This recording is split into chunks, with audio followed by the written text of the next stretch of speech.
Grand Rising, good afternoon, good evening, whenever, wherever, and whoever you are, welcome.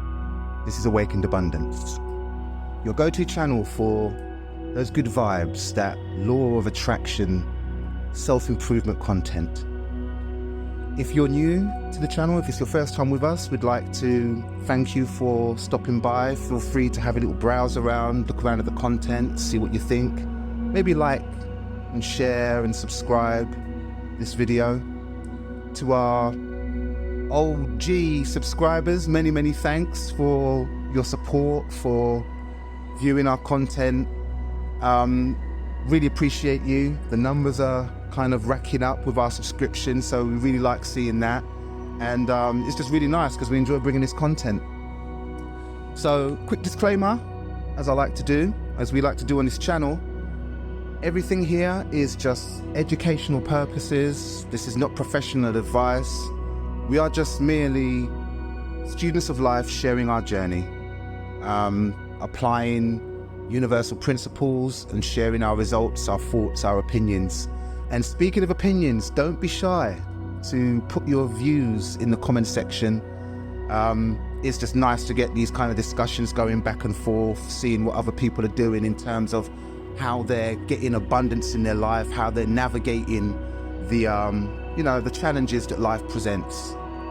So, for today's subject, I was thinking about this one, and what really came to me was happiness.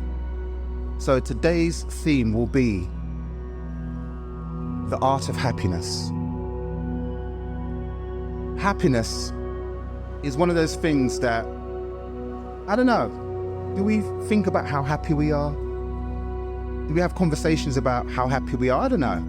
But I think when you look at abundance, abundance is all about achieving heights of success that we ultimately will feel good about. That's how I see it anyway. Bearing in mind, this is, we don't have all the answers here. We're just kind of sharing some thoughts and having a lot of fun along the way. So the art of happiness. How do we go about being happy? What does it mean to be happy?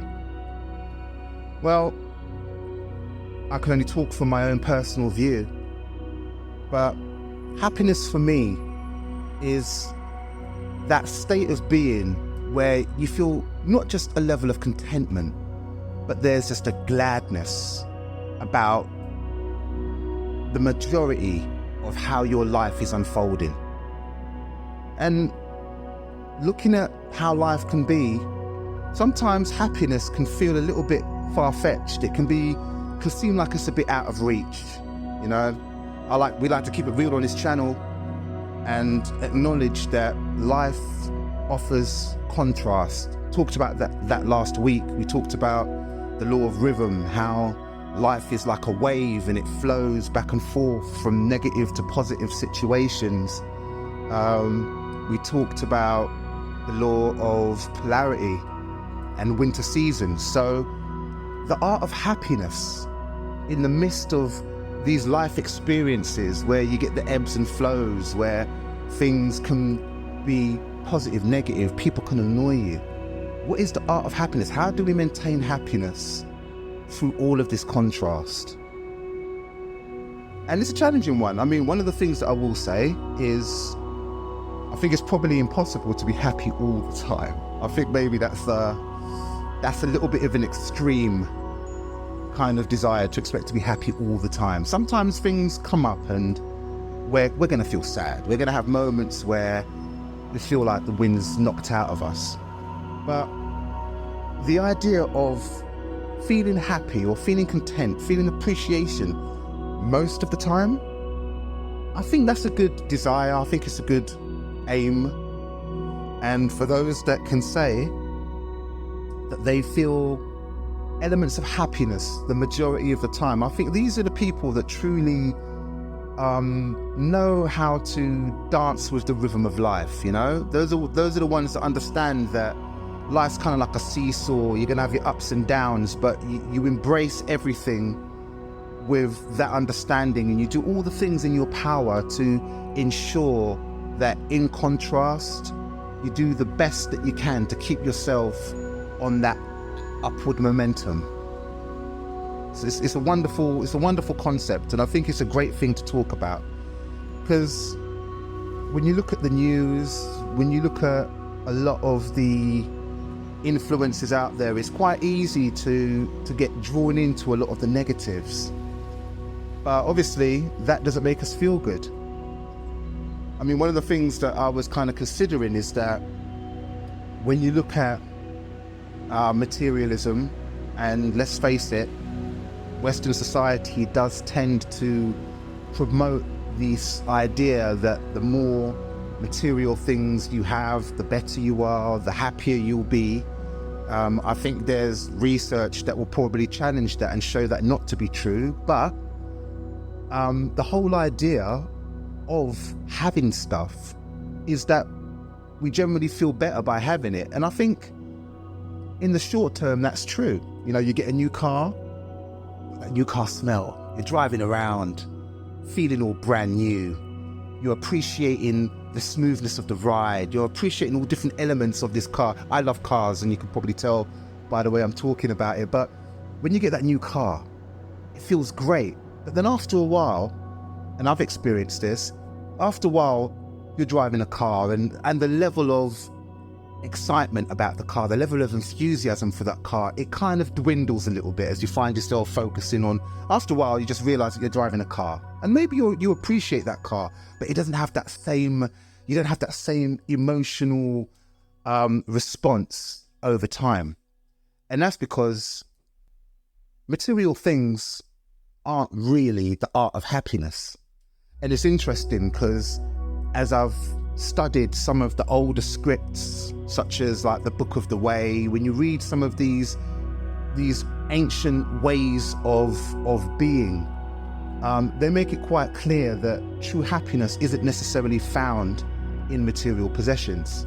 In fact, when you look at some of the more enlightened teachings, and this is probably a bit more extreme, but they generally talk more about being focused more on the internal things, being focused more on, you know, relationships, your relationship with yourself, than the pursuit of material things. Now, just to be clear, here at Awakened Abundance, we are not against being wealthy. We are not against material things. I guess the proposition here is that relying on happiness solely through the gain of material things is probably not going to be sustainable when we're looking at happiness. So one of the things I was asking myself, and I think a good question for everything, is what makes you happy and why? Now, don't get me wrong, love my cars, you know, looking at buying a house at some point in time, that will make me happy. Will it sustain my happiness? I sometimes go for walks in the park, spend time in nature, sometimes for hours. There is a certain delight in that surpasses driving my car. You know, spending time with loved ones, people that really matter, and connecting on a soul level. There's a certain beauty in that no material possession can really compare to. So, happiness, the art of being happy. I mean, just thinking about the various ways that we can go with this. I mean, it might sound strange to say that just thinking about happiness makes me feel happy, but, you know, maybe I'm going off on a bit of a tangent. But what things make you happy? I mean, going on holidays, I mean, most of us love that holiday experience. One thing that I will say from a personal perspective is that being on holiday with my loved ones, experiencing that together, that brings about a great wealth of fulfillment, as opposed to maybe going on holiday by myself. No judgment for those that like to go on holiday by themselves. I know certain people do it, and we're not all the same. But this is just really about How do we find happiness? What makes us happy? This is more of a question to just throw out there more than anything else. Because I think it's a nice thing to talk about, because unfortunately, I see a lot of scenarios where a lot of people aren't happy. And I sometimes wonder, could just the question of what would make me happy actually lead more people to places where they feel happier? Seeing that there's an increase in people using antidepressants, there seems to be an increased negativity in society where people are struggling to cope. And not to get too deep on my views about pharmaceuticals, because I do believe they have their time and their place, but it does seem reasonable to me to consider that the art of happiness is really the focus on the internal things, you know, focusing on healthy relationships, the focus on how our relationship with ourselves. Do we have self-sabotaging beliefs? Do we like who we are when we look in the mirror? Are we looking after our emotional and physical health? Do we have plans for our lives that are in line with what we think we deserve? What's our psychology like about ourselves, and what are our beliefs about happiness? I've known of people who actually don't believe that they are entitled to be happy. For anyone that has a belief like that, why? So yeah, this is just a bit of a brainstorming one, really. The art of happiness. If we're feeling happy, what are we doing makes us happy? If we're not feeling happy, what aren't we doing? What are we maybe missing out on? What things could we do differently to enhance our levels of happiness and go through life feeling more joyous?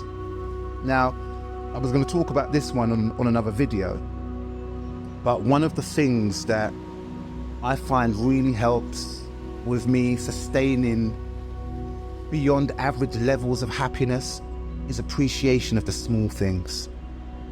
As I record this and I speak with you all, I'm looking out of my window. The sky is blue.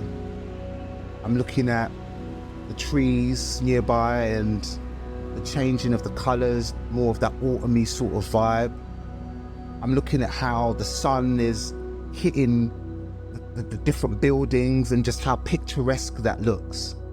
And just by appreciating these things, it makes me feel uplifted. There's something so wonderful about being able to take time and appreciate things that we get for free. The ability to see with clear vision if you've got good vision. The ability to, whatever you've got, just being able to consider that we're lucky to be able to have the things that we've got. And don't get me wrong, it depends on where you are in life. I mean, for some people that have less, they're going to have to dig a little bit deeper.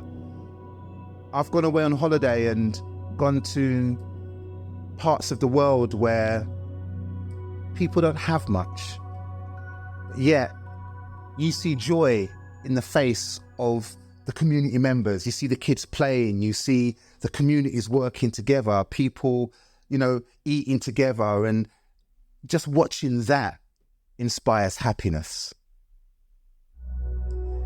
I don't know if many of you are familiar with Abraham Hicks. I'm a big advocate of their work, and within their content, they often talk about rampages of appreciation. And what they basically do is, in a short space of time, maybe within the span of 5 minutes, they will talk about numerous aspects of life that are available to everybody that we should be appreciating. They talk about the wonder of liberty, the wonder of being able to take advantage of everyday things, going to the park, one another, the technology that we have. They talk about things that we, having clean running water, the ability to have a shower and just delight in the comfort that we have from a shower, or being able to just sit in the bath and soak and just maybe you burn some incense, or maybe you just play some music and just chill in the bath. Moments like that, and how wonderful they are. And they really build up a momentum of this feel-good factor that is undeniable. So anyone that's not familiar with Abraham Hicks's work would definitely recommend that. So this was just like a bit of a freestyle one, just talking about the art of happiness. But yes, what are you doing in relation to happiness? Do you feel happy? If so, what are you doing? If you don't, what are you not doing? Feel free to drop something in the comments if you're feeling like sharing. We love mingling in the comment section, but I do know that some of you are a little bit shy, but it's okay. It's okay. When you're ready, you can do so. This has been Awakened Abundance, talking about the art of happiness. I'd like to thank you for your time and wish you all a great day and an even better week. Thank you.